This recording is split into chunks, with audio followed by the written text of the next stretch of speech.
ప్రియ శ్రోతలారా, సోదరీ సోదరులారా, ఈ రోజున మనం తీతు పత్రిక 3వ అధ్యాయం 1 నుండి 8వ వచనం వరకు అధ్యయనం చేయబోతున్నాము.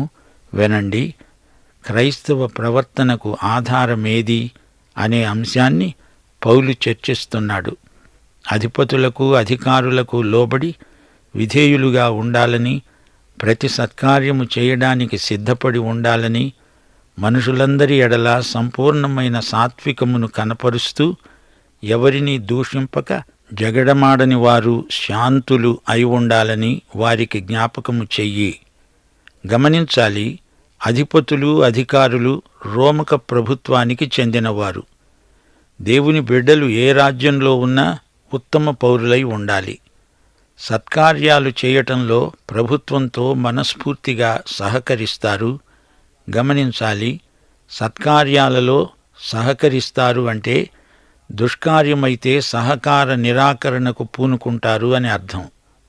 అపొస్తలుల కార్యములు 4వ అధ్యాయం 19వ వచనం, దేవుని మాట వినుట కంటే మీ మాట వినటం దేవుని దృష్టిలో న్యాయమా? మీరే చెప్పండి అంటూ పేతురు, యోహానులు ప్రశ్నించారు. రోమాపత్రిక 13వ అధ్యాయం 1 నుండి 7వ వచనం వరకు పౌలు ఇదే అంశాన్ని ప్రస్తావిస్తూ అన్నాడు. ప్రతివాడు పై అధికారులకు లోబడి ఉండాలి. దేవుని వలన కలిగినది తప్ప మరి ఏ అధికారము లేదు. ఉన్న అధికారములు దేవుని వలననే నియమింపబడి ఉన్నవి. కాబట్టి అధికారాన్ని ఎదిరించేవాడు దేవుని నియమాన్ని ఎదిరిస్తున్నాడు. తమ మీదికి తామే శిక్ష తెచ్చుకుంటారు. నీకు మేలు కలగడానికి అధికారులు దేవుని పరిచారకులు. కీడు చేసేవారి మీద ఆగ్రహము చూపడానికి వారు ప్రతీకారము చేసే దేవుని పరిచారకులు. మనస్సాక్షిని బట్టి అయినా వారికి లోబడి ఉండడం ఆవశ్యకం. ఎవనికి పన్నో వానికి పన్ను, ఎవనికి సుంకమో వానికి సుంకము చెల్లించండి. అందరికీ వారి వారి రుణాలు తీర్చండి. ఇదే క్రైస్తవ నీతి. ఎవరినీ దూషించకూడదు. అధికారులను అసలే దూషించకూడదు. జగడాలాడకూడదు. సాత్వికులై ఉండాలి. మనుషులందరి పట్ల సంపూర్ణ సాత్వికము కనపరచాలి. ఈ సంగతులు తీతు అక్కడి వారికి పదే పదే జ్ఞాపకం చేస్తూ ఉండాలి. మత్తయి శుభవార్త 11వ అధ్యాయం 29వ వచనంలో ప్రభువు ఏమన్నాడు? నేను సాత్వికుడను, దీన మనస్సు గలవాడను గనుక మీ మీద నా కాడి ఎత్తుకొని నా వద్ద నేర్చుకోండి. అవతలి వ్యక్తి ఎలాంటివాడైనా సరే, దేవుని బిడ్డలమైన మనము ఆ వ్యక్తి పట్ల సాత్వికంగా ఉండాల్సిందే. 3వ వచనం, ఎందుకనగా మనము కూడా మునుపు అవివేకులము, అవిధేయులము, మోసపోయిన వారము, నానా విధములైన దురాశలకు, భోగములకు దాసులమై ఉండి దుష్టత్వమునందు, అసూయయందు కాలము గడుపుతూ అసహ్యులమై ఒకరిని ఒకరము ద్వేషించుకున్నాము. పూర్వము మనము దేవునికి అవిధేయులమై ఉండలేదా? దేవుని ఆజ్ఞను ధిక్కరించిన వారమే మోసపోయాము. ఆ రోజుల్లో దేవుని సత్యము నుండి, న్యాయము నుండి తొలగిపోయాము. ఎందుకని? దొంగ బోధకులను నమ్మి మోసపోయాము. 2 పేతురు 2వ అధ్యాయం 15వ వచనం, తిన్నని మార్గమును విడిచి బెయోరు కుమారుడైన బిలాము పోయిన మార్గమును బట్టి తోవ తప్పిపోయారు. అప్పుడు దురాశలకు, భోగాలకు దాసులు. దుష్టత్వం అంటే ఇతరులకు కీడు చేసే బుద్ధి. పూర్వం వారిలో అసూయ అంటే కుళ్ళు బుద్ధి ఉండేది. సోదరీ సోదరులారా, పరిశుద్ధాత్మ లేని జీవితం, దేవుని ఆత్మచేత నడిపించబడని జీవితం ఇలాగే ఉంటుంది. పరిశుద్ధాత్మ నింపుదల, నడుపుదల, మధురానుభూతి. 4వ వచనం, మన రక్షకుడైన దేవుని యొక్క దయ, మానవుల ఎడల ఆయనకున్న ప్రేమ ప్రత్యక్షమైనప్పుడు మనము నీతిని అనుసరించి చేసిన క్రియల మూలముగా కాక తన కనికరము చొప్పుననే పునర్జన్మ సంబంధమైన స్నానము ద్వారా, పరిశుద్ధాత్మ మనకు నూతన స్వభావము కలుగచేయటం ద్వారా మనలను రక్షించాడు. దేవుని దయ మన రక్షణకు ఆధారం. మానవులను అనగా మానవ లోకాన్ని ఆయన ఎంతో ప్రేమించాడు. దేవుని దయ ప్రత్యక్షమైనది, దేవుని ప్రేమ ప్రత్యక్షమైనది. దేవుడు మన రక్షకుడు. మన క్రియలను బట్టి దేవుని దయా ప్రేమ మనకు లభించినవి కావు.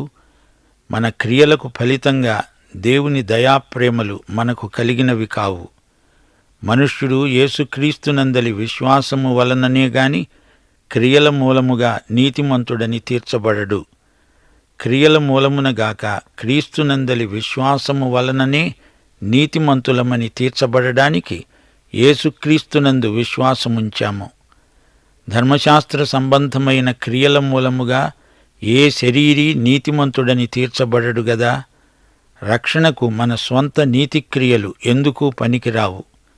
రక్షించబడిన వారే నీతిమంతులు. వారి సత్క్రియలనే దేవుడు గుర్తిస్తాడు. దేవుడు తన కనికరము చొప్పున మనలను రక్షించాడు. దేవుని కృప, దేవుని కనికరము మాత్రమే మన రక్షణకు ఆధారం. రక్షణ దేవుని కృపలో ఉత్పత్తి అయింది. దేవుని కృపే రక్షణకు ఆద్యంతాలు. రక్షణ పునర్జన్మ సంబంధమైన స్నానం, పవిత్రమైన ఉదక స్నానం. ఎఫెసీ పత్రిక 5వ అధ్యాయం 26వ వచనం. ఇది పునర్జన్మ సంబంధమైన స్నానమని ఇక్కడ చెప్పబడింది. మత్తయి శుభవార్త 19వ అధ్యాయం 28వ వచనంలో ప్రపంచ పునర్జననం పేర్కొనబడింది. ఇది యేసు రెండవ రాకడలో లోకమంతటికీ పునఃస్థితి స్థాపన. కాని ఇక్కడ రక్షణ అనగా వ్యక్తిగత నూతన జన్మ. ఇది నూతన జన్మారంభం. ఇది బాప్తిస్మముగా ఇక్కడ చెప్పబడింది. పునర్జన్మ సంబంధమైన ప్రక్షాళన. రక్షణ యందు కొత్త స్వభావం వస్తుంది. కొత్త మహిమ వారసత్వం ప్రాప్తిస్తుంది. పరిశుద్ధాత్మ మనకు నూతన స్వభావాన్ని కలిగిస్తాడు. బాప్తిస్మము బాహిర సూచన. దానికి సమానమైన పునర్జన్మ అనుభవం పరిశుద్ధాత్మ మనలో కలిగిస్తాడు. 2 కొరింథీ 5వ అధ్యాయం 17వ వచనం. ఎవడైనను క్రీస్తునందున్న ఎడల వాడు నూతన సృష్టి, పాతవి గతించాయి, ఇదిగో సమస్తము కొత్తవి అయ్యాయి. నూతన జన్మ అనేది కేవలం పరిశుద్ధాత్మ కార్యమే. బాప్తిస్మం దానికి బాహిరమైన సంకేతం. నికోదేముతో ప్రభువు అన్నాడు, నీవు నీటి ద్వారా ఆత్మ ద్వారా తిరిగి జన్మించాలి. 6వ వచనం. మనమాయన కృప వలన నీతిమంతులమని తీర్చబడి నిత్యజీవమును గూర్చిన నిరీక్షణను బట్టి దానికి వారసులమవడానికి ఆ పరిశుద్ధాత్మను మన రక్షకుడైన యేసుక్రీస్తు ద్వారా మన మీద సమృద్ధిగా కుమ్మరించాడు. శిరస్సైన యేసుక్రీస్తు నుండి దేవుడు సంఘమంతటిపైకి పరిశుద్ధాత్మను కుమ్మరించాడు. కృపచేత నీతిమంతులమయ్యాము. తద్వారా మనకు నిత్యజీవ నిరీక్షణ కలిగింది. 8వ వచనం. ఈ మాట నమ్మదగినది గనుక దేవుని యందు విశ్వాసముంచిన వారు సత్క్రియలను శ్రద్ధగా చేయటమందు మనస్సుంచునట్లు నీవీ సంగతులను గూర్చి దృఢముగా చెబుతూ ఉండాలని కోరుతున్నాను. ఇవి మంచివి, మనుష్యులకు ప్రయోజనకరమైనవి. సోదరీ సోదరులారా, ఈ పాఠంలో మనం దేవుని కృపను చూచాము. ఇది రక్షించే కృప. ఇందులో క్రీస్తు యొక్క విమోచనాత్మకమైన ప్రేమ ఇమిడి ఉన్నది. దేవుని కృప, దేవుని ప్రేమ మేళవిస్తున్నాయి. ఇతరులు మనల్ని ఏమన్నా, వారు మనకెంత కీడు తలపెట్టినా ఒకప్పుడు మనము ఎలాంటి వారిమో జ్ఞాపకం చేసుకోవాలి. పాపులము, మనలో అన్నీ చెడ్డ లక్షణాలే. కాని దేవుని కృప మనలను రక్షించింది. మనమిప్పుడు నీతిమంతులమయ్యాము. కేవలము దేవుని కృపచేతనే దేవుని మహిమైశ్వర్యానికి వారసులమయ్యాము. దేవుని కృపను అనుభవించే మనం ఆయన ప్రేమను ఇతరుల పట్ల కనపరచాలి. క్రేతీయులు రోమా ప్రభుత్వం కింద ఉన్నారు. మంచి పనులు చేయటంలో వీరు ప్రభుత్వంతో సహకరించాలి. ప్రభుత్వం ఏదైనా పరోక్షంగా దేవుని హస్తం దాని మీద ఉన్నది. క్రైస్తవులు దేవునికి విధేయులు. దేవునితో తమ సంబంధాన్ని దోహదపరిచినంత వరకు క్రైస్తవులు ఏ ప్రభుత్వానికైనా తమ సహకారం అందిస్తారు. తమ దేశ పరిపాలకుల కోసం ఎడతెగక ప్రార్థిస్తారు. దేవుని బిడ్డలు ఎవరినీ దూషించక తమ నాలుకను అదుపులో ఉంచుకోవాలి. శత్రువులను సైతం ప్రేమించాలని ప్రభువు ఆజ్ఞ. మన ప్రభువు దూషించబడి ప్రతిదూషణ చేయలేదే. కక్ష సాధింపు మనస్తత్వం దేవుని బిడ్డలకు ఏ కోశానా ఉండకూడదు. ఆత్మ ఫలాలలో సాత్వికం శ్రేష్టమైనది. గలతీపత్రిక 6వ అధ్యాయం 1వ వచనంలోని హెచ్చరిక, సహోదరులారా, ఒకడు ఏ తప్పిదములోనైనా చిక్కుకొన్న ఎడల ఆత్మ సంబంధులైన మీలోని ప్రతివాడు తానును శోధింపబడతానేమో అని తన విషయమై చూచుకుంటూ సాత్వికమైన మనస్సుతో అట్టివానిని మంచి దారికి తీసుకురావాలి. ప్రతి విశ్వాసి తన గతాన్ని ఒక్కసారి వెనక్కు తిరిగి చూసుకోవాలి. ఒకప్పుడు మనమంతా పతనావస్థలో ఉండిన వారమే. ప్రకృతి సంబంధులమై అసహ్యంగా నీచంగా బతికాము, అవివేకులం. అప్పుడు మనం మూర్ఖులం, చీకట్లో నడిచాం, గర్వించాము, స్వార్థపరులం, ఆత్మవంచన చేసుకొని విర్రవీగాము. దేవునికి అవిధేయులం, దేవుని పవిత్ర కోపాన్ని రేపాము, శాపగ్రస్తులము. లోకమునకు వెలుగై ఉన్న క్రీస్తు నుండి వేరైపోయిన రోజులవి. మోసపోయాము, దారి తప్పాము. లోకము, శరీరము, సైతాను, ఈ మూడింటి చేత పూర్తిగా మోసపోయాము. మన గత చరిత్ర అంతా చీకటే, అజ్ఞానమే. క్రేతు ద్వీపంలో ప్రజలు అన్ని రకాల దుర్వ్యసనాలకు అలవాటు పడినవారు. వారిలో కక్షలు, కార్పణ్యాలు ఎక్కువ. వారిలో శరీర కార్యములు స్పష్టంగా కనిపిస్తున్నాయి. వారంతా విద్వేషంతో నిండిపోయారు. పరస్పరం కక్ష సాధింపే వారి వ్యాసంగం. దేవుని ప్రేమించని వారిలో మానవుల పట్ల విద్వేషం ఎక్కువ పాళ్లలో ఉంటుంది. అయితే క్రీస్తునందు రక్షించబడిన వారి తరహా వేరు. గలతీపత్రిక 4వ అధ్యాయం 4వ వచనం, కాలము సంపూర్ణమైనప్పుడు దేవుడు తన కుమారుణ్ణి పంపాడు. క్రీస్తునందు దేవుని దయ, ప్రేమ స్పష్టంగా ప్రత్యక్షమయ్యాయి. దేవుని దయ, మానవులందరి ఎడల దేవుని ప్రేమ. తండ్రి ప్రేమ ఎంతో గొప్పది. ఆయన మన దేవుడు, మన తండ్రి. ఆయన ప్రేమ శాశ్వతమైనది. దేవుని విమోచనాత్మక కృప ఎంత గొప్పది, ఎంత గంభీరమైనది. మన తండ్రి అయిన దేవుడే మన రక్షకుడు. ఆయన కుమారుడైన యేసుక్రీస్తే మనలను రక్షించాడు. ఆయన మనలను రక్షించింది మన క్రియలను బట్టి కాదు. ఆయన కనికరము, కృప మన రక్షణకు హేతువు, ఆధారం. దేవుడు కరుణా సంపన్నుడు. యేసు రక్తం, యేసు నీతి మనకు ఇవ్వబడినవి. ఆయన మనకు రక్షణ శృంగం.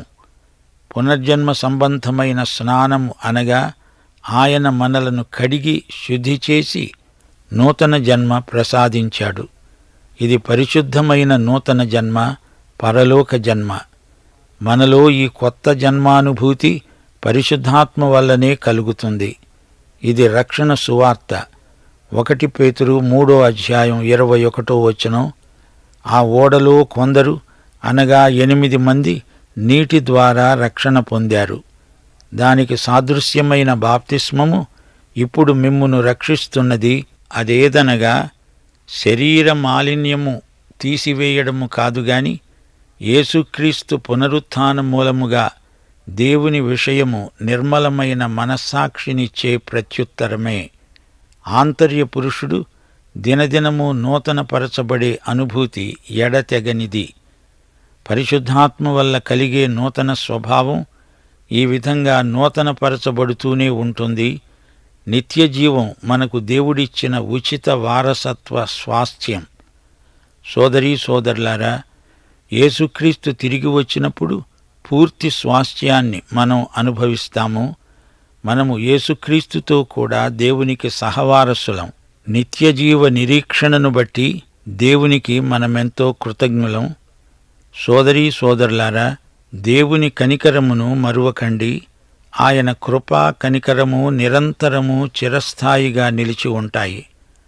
ఆయన న్యాయము, నీతి, కనికరము, కృప ఎంతో గంభీరమైనవి. రక్షణలో మానవుని ప్రమేయం ఏదీ లేదు, అంతా యేసుక్రీస్తు చేసిందే. సత్క్రియలు మనిషిని మంచివాణ్ణి చేయలేవు. మంచివాడై మనిషి సత్క్రియలు చేయగలుగుతాడు. అట్టి సత్క్రియలు మాత్రమే దేవుని గుర్తింపు పొందుతాయి. స్వార్థము నుండి, పాపము నుండి మనిషిని దేవుడు రక్షించి ఆ తరువాత సత్క్రియలు చేయవచ్చు అంటున్నాడు. రక్షణ పొందినప్పుడు 2 అనుభవాలు మనకు ప్రాప్తిస్తాయి. ఒకటి, పునర్జన్మ సంబంధమైన ప్రక్షాళన. పాపము నుండి నిన్ను శుద్ధి చేయడానికి యేసు తన రక్తనిధిని విడుదల చేసి నిన్ను నన్ను విమోచించాడు. పాపం పోయింది. వెంటనే మరో అనుభవం. పరిశుద్ధాత్మ మనకు నూతన స్వభావమిచ్చి మనల్ని నూతనపరచడం ప్రారంభిస్తాడు. మనం క్రీస్తునందు నూతన సృష్టి అయ్యాము. పరిశుద్ధాత్మ ఈ నూతన సృష్టిని పాతగిలనీయడు. దినదినము మనలో క్రొత్తదనాన్ని కలిగిస్తాడు.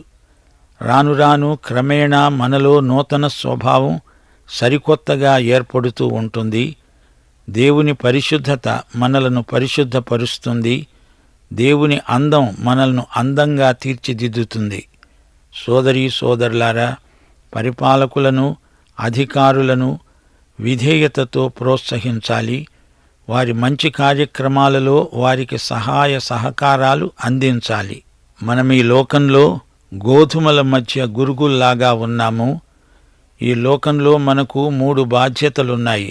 ఒకటి, మనము ఏ దేశంలో ఉన్నామో ఆ దేశ ప్రభుత్వం పట్ల మన బాధ్యతలు సక్రమంగా నిర్వర్తించాలి.